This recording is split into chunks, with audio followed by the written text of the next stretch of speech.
들에게 한국의 명의들이 직접 건강 메시지를 전하는데요. 오늘 그 첫 번째 시간은 서울대병원 가정의학과 유태우 교수의 식탁혁명입니다. 최근 웰빙 붐이 크게 일고 있죠. 그 핵심적인 내용은 몸에 좋은 음식을 먹고 건강한 생활을 하자는 것입니다.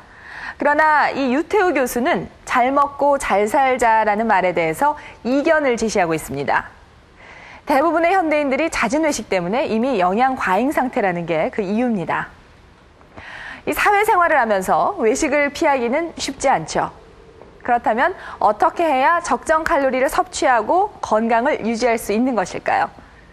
유태우 교수가 말하는 덜 먹고 잘 사는 법에 대해서 알아봅니다.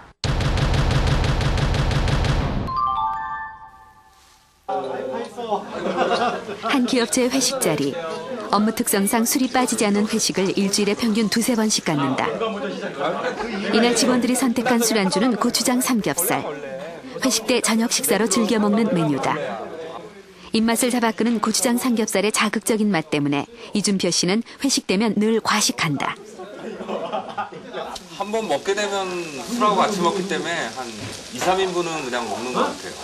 먹으면서 많이 먹는다고 생각을 하는데 아무래도 술하고 먹게 되니까 안주 삼아 먹게 되니까 과식을 하게 되는 것 같아요. 많이 먹으면 한 잔만.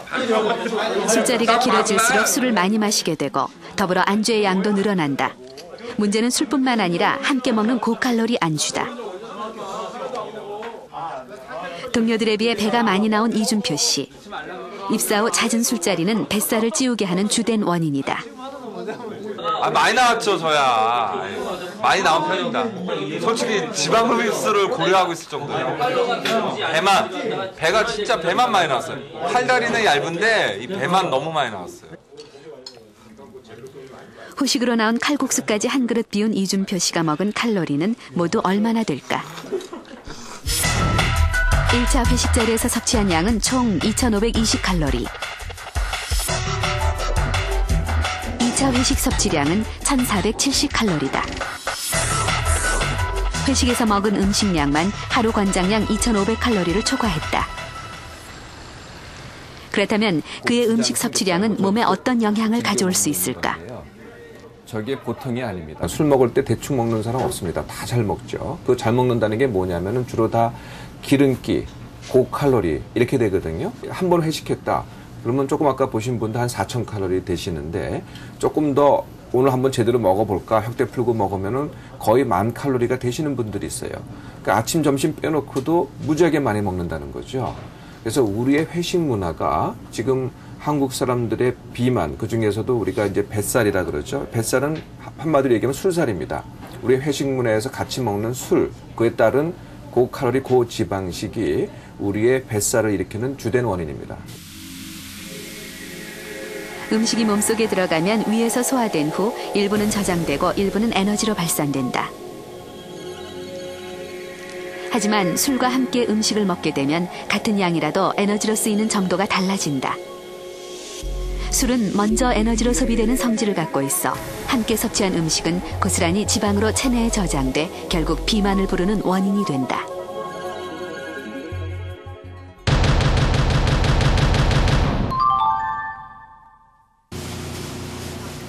건강을 위해 먹는 보양식.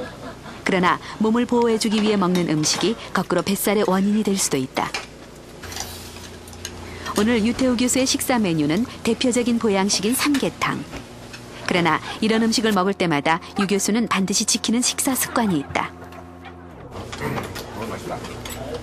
교수님 다 드셨나요? 네. 많이 남기신 것 같아요. 예, 그렇습니다. 이게 남긴 이유가 있나요? 이게 보양식이라고 그러지만 사실은 비만식입니다. 지금 보통 우리 성인으로 치면은 하루 필요한 칼로리가 2,000에서 2,500칼로리 정도 되는데 요거 하나만 가지고 그 반 정도가 되거든요.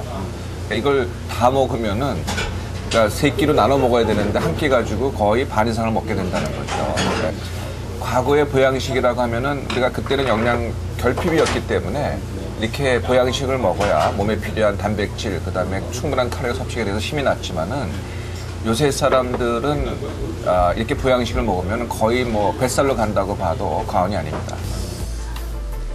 한국인의 하루 평균 지방 섭취량은 약 20%. 그러나 서울대병원 건강증진센터에서 발표한 보양식의 지방 함유량은 평균 40%가 넘는다. 이는 대표적 패스트푸드인 햄버거 세트와 비슷한 지방 함유량이다.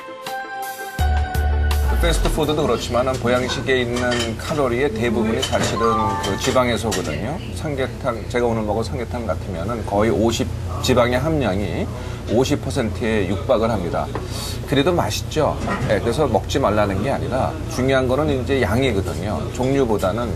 그래서 우리가 보양식 하면은 절대로 다 먹지 말라는 겁니다. 아마 3분의 2 정도가 보통 사람들 제일 적절할 거고요. 좀 비만한 사람은 한 반 정도만 드시겠다. 이런 생각이 가장 좋은 방법입니다.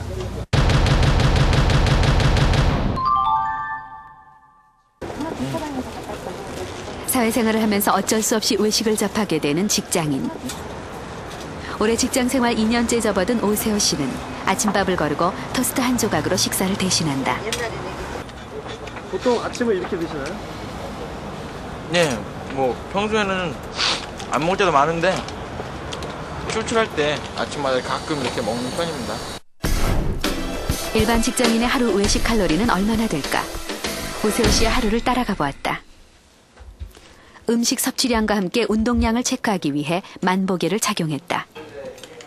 오후 12시, 가까운 식당에서 점심을 해결한다. 아침을 토스트로 대신한 오세호 씨의 점심 메뉴는 낙지덮밥과 대구탕. 점심 식사로 900칼로리를 섭취했다. 아무래도 점심이 아침에 거의 안 먹다 보니까 아침 겸 점심이니까 많이 먹게 되는 것 같아요, 점심에. 오후 3시, 식사 후 3시간 만에 피자를 간식으로 먹는다. 피자 한 조각과 콜라 한 잔은 모두 483칼로리. 퇴근 후 회사 동료들과 함께한 저녁 식사는 감자탕에 소주 한 병. 1229칼로리로 세 끼 중 저녁을 가장 많이 먹었다. 보통 뭐 집에 가서 먹기보다는요, 뭐 회사 가까운 데서 먹고 들어가는 게 더 편하고요. 뭐 우선 뭐 이렇게 사람들 모여가지고 같이 먹는다는 게 더 맛있는 것 같아가지고 웬만해서 밖에서 먹고 들어가는 편이에요. 오세호 씨가 하루 동안 섭취한 음식의 칼로리는 총 3,100칼로리. 밥 10공기를 먹은 것과 같다. 하루 활동량으로 2,500칼로리를 소비하더라도 남은 600칼로리는 체내의 지방으로 축적된다. 이렇게 하루 동안 쌓인 잉여 칼로리를 소비하려면 7.2km를 달리거나 3시간 동안 걷거나 수영을 1시간 동안 해야 한다. 만약 따로 운동을 하지 않는다면 고스란히 살로 남아 비만의 원인이 된다. 가정식하고 외식을 비교해보면은 외식이 보통 1.5배 내지 2배의 칼로리를 갖습니다. 집에서는 아무리 많이 먹어도 보통 칼로리로 치면은 한 700, 800, 많이 먹으면 이제 1000칼로리 이런 정도 되는데요. 나가서 먹으면은 보통 1000칼로리가 넘습니다. 집에서 먹는 것들하고 비교해보면은 항상 나가서 먹는 게 맛있죠. 일반적으로 보면 그렇습니다. 집에서 아무리 잘 먹어도 나가서 외식할 때 먹는 것보다 맛있지가 않거든요. 그게 다 이유가 있습니다. 우선은 맛을 좋게 하지 않으면 살아남을 수가 없는 거죠. 그래서 맛을 굉장히 강하게 하는데 그 강하게 하는 것 중에 가장 맛있는 게 뭐냐? 그 중에 하나가 지방이죠. 그래서 맛을 강하게 하기 때문에 우리가 외식을 찾게 되고 또 한 번 먹으면 맛이 강하기 때문에 이거 배불리 먹어야만 먹을 수밖에 없게 만든다는 거죠. 거의 중독에 가깝게 외식은 되어 있다는 겁니다. 전체 국민 중 하루 한 번 이상 외식을 하는 사람은 약 40%. 또한 가구당 식료품비의 50% 이상이 외식비로 지출될 만큼 현재 외식은 우리 생활의 일부분이 됐다. 하지만 외식으로 인한 비만으로 현대인들은 각종 질환에 노출돼 있다. 사실은 잘 먹어서 체중이 늘으면은 그게 암을 일으킵니다. 비만이 되면은 대장암, 또 콩팥에 있는 신장암, 여성들의 유방암, 우리 식도에 있는 식도암 이런 암들을 더 일으키거든요. 그러니까 많이 먹는다, 좋은 걸 많이 먹는다 해서 사실 좋기는커녕 오히려 더 암을 촉발한다는 거죠. 지금 현대인들한테 맞는 것은 절대로 잘 맞고 잘 살자가 아닙니다. 지금 많이 먹고 오히려 문제가 더 많이 되기 때문에 지금 현재 대부분의 사람들한테 적절한 것은 덜 먹고 잘 살자입니다. 그렇다면 외식을 효과적으로 먹는 방법에는 어떤 것이 있을까? 유태우 교수의